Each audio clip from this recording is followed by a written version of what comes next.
Thank you. Assalamu alaikum, everyone, and good afternoon. So I would like to just say a couple of things. I think whatever you guys have heard, probably the gloomy situation, but I'm really optimistic about what we do in our sector. It's a lot of opportunities I can't even define. It's a lot of hope that we just need to capture now, right? So it's up to us that what we can capture, then we can grow, right? It's nobody's fault. And this is the only industry I would say that we don't need anything from the government. We don't need any subsidy. We don't need any tax breaks. We don't need actually anything. Only thing that what is required for IT industry to flourish are two things, right? One is, of course, the law and order situation, the security, because our buyer needs that comfort that the law and order and the security situation will be in control so we can work.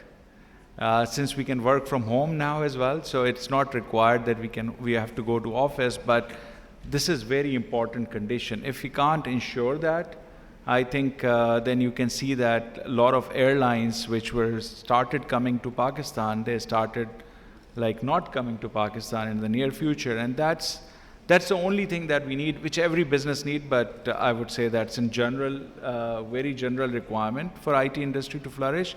And also our branding and persona that what we create and carry, because nobody is focused on selling Pakistan.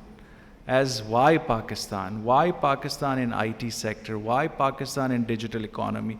Why Pakistan in knowledge economy, right? So that kind of a economic narrative is required at all the levels. So that is government, private sector, everybody's job is to have that kind of media, to have that kind of a positive persona and brand building of Pakistan.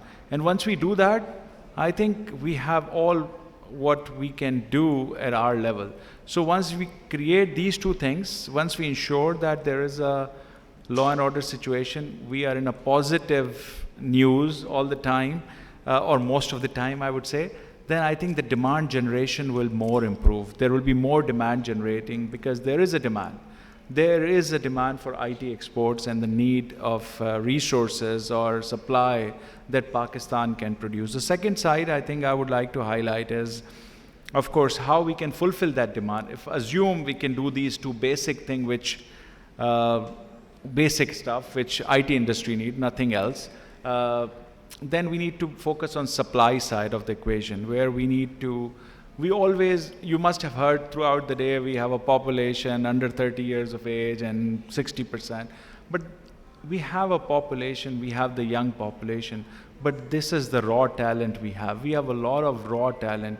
Can we convert that talent into digitization, digital economy talent, or any services sector talent? Forget about just IT. If we can train them in hospitality industry, we can train them in education, we can train them in anything which they are useful, and instead of like exporting drivers to Middle East, can we export the educated people so they can remit back the more money versus the less money, right? And similarly, you must have heard Pakistan is third largest freelancer economy and so on and so forth.